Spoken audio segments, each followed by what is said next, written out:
Besoin, un jour ou l'autre, même tous les jours, besoin de briller, de nous distinguer, d'être appréciés. D'où vient ce besoin de reconnaissance, justement? D'où ça vient, Isabelle? De loin, de très très loin. On peut dire que l'origine, c'est déjà primitif, parce que celui qui se distinguait, qui était par exemple le plus fort ou le plus malin, le plus musclé, le plus intelligent, eh bien c'est ceux qui ont probablement survécu, hein, celui qui avait le plus de capacité à résister à la faim ou même chez l'homme de Néandertal déjà. Je pense. En tout cas, c'est ce qui se dit. Hein, donc ça commence là. Et puis de toute façon, dès l'instant même où nous venons au monde, nous avons besoin d'être reconnus par nos parents, notre famille, être approuvé. Hein. L'enfant recherche l'approbation des parents, c'est la base.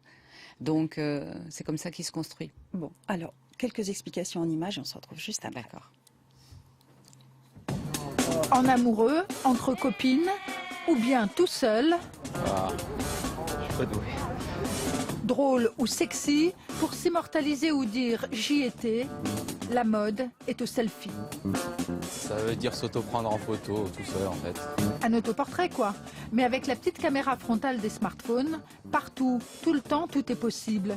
Le meilleur, comme ce selfie d'un astronaute dans l'espace, comme le pire, selfie au volant, selfie aux toilettes, et même, c'est la dernière tendance, selfie à l'enterrement de sa grand-mère. Le selfie, cliché révélateur d'une société malade de narcissisme, pas pour Vincent Cespedes, le monsieur là, juste à côté de Gandhi. Le philosophe y voit plutôt une forme d'autopromotion maîtrisée. Il y a l'idée de prendre en main son image et d'être effectivement un marchand, de se vendre soi-même. Mais vous savez, la télé-réalité nous dit depuis 10 ans que réussir sa vie, c'est se vendre soi-même, ce qu'on appelle en anglais du self-branding. Et bien là, nous y sommes. Les gens sont des marques, les noms sont des marques, les visages sont des marques. À qui le selfie fait-il le plus plaisir? Et si finalement il n'y avait pas de mal à doper un peu sa confiance en soi? C'est le point de vue de cette marque de vêtements qui a lancé un concours Selfie Jolie Gambette. Le cliché gagnant de cette semaine, un reflet de soi, plus artistique que narcissique. Oui, c'est vrai. Alors, est-ce que c'est un besoin narcissique, justement? On parlait de besoin de reconnaissance, né de manière primitive, comme vous l'avez dit, Isabelle Lelmas, il y a un instant. Est-ce que le selfie participe à de ça? Oui, en quelque sorte. Bon, évidemment, c'est très égocentrique, mais c'est faire partie de ceux qui font des selfies et qui se montrent. Reconnaissez-moi, dites-moi combien je suis belle ou combien je suis originale ou combien je peux faire des choses un peu, c'est mon avis, un peu ridicules, c'est-à-dire le selfie aux toilettes, enfin, des trucs comme ça. Mais c'est appartenir à une sorte de mouvement. Oui, alors la soif de reconnaissance, c'est aussi appartenir à un clan, s'afficher comme étant d'un clan. S'afficher en étant d'un clan. Et même quand on ne veut pas faire partie d'un clan, on fait partie du clan de ceux qui ne veulent pas faire partie du clan. Donc forcément, on ne peut pas faire autrement.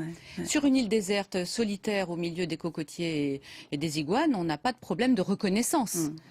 La seule reconnaissance qu'on a, c'est soi. Donc c'est un phénomène sociétal, familial, social, politique, hein, ça va très loin. Voilà, ça commence avec la famille et les amis, le groupe familial et amical. Ensuite, il y a le groupe du travail professionnel. Et puis ensuite, il y a le groupe un peu plus politique, c'est-à-dire faire partie d'un groupe de minorité ou un groupe de majorité ou un groupe, une sphère publique particulière. Évidemment, c'est tout le temps comme ça, en fait. On ne peut pas faire autrement. On a beau tourner la question dans tous les sens, on est reconnu par vouloir, on veut être reconnu par quelque chose qui nous met en valeur ou en tout cas qui nous reconnaît une certaine valeur. Ça veut dire qu'on soigne l'estime de soi. On soigne l'estime de soi. Et plus on va avoir d'estime de soi, quelque chose de construit dans l'enfance, et peut-être qu'on aura un petit peu moins besoin d'être reconnu à l'âge adulte. Mais quoi qu'il en soit, ce sont des strates d'appartenance à des milieux, à des mouvements de valeurs, des mouvements de réflexion philosophique, etc. Oui, c'est passionnant. Les animaux ont ce besoin aussi de reconnaissance. Bien sûr, un pan qui fait la roue.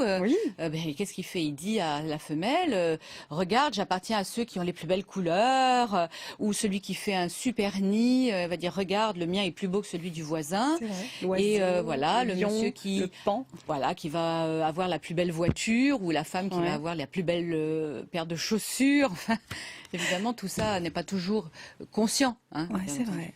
Il peut y avoir des dérives. Est-ce que ça peut aller jusqu'à un phénomène pathologique?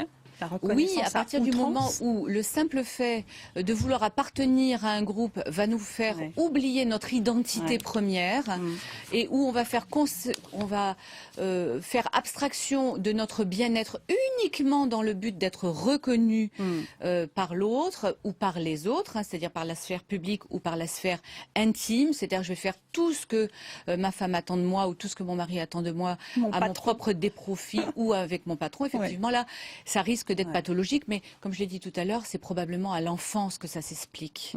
Donc, où on n'est pas assez investi de l'amour des parents, ou peut-être trop investi. Parce que plus on est surinvesti, on est formidable, etc. Et les parents disent jamais, ben non, là ça va pas, t'as dépassé la limite. Ou à la moindre critique, on va se sentir perdu, remis en question, nul. On va pas avoir le recul nécessaire pour pouvoir s'analyser. Et du coup, on va rechercher tout le temps. Et là, c'est pathologique. Donc, la morale, ni trop peu. Exactement. Toujours l'équilibre. Oui. Merci beaucoup. À lundi, Isabelle Delmas m'a rejoint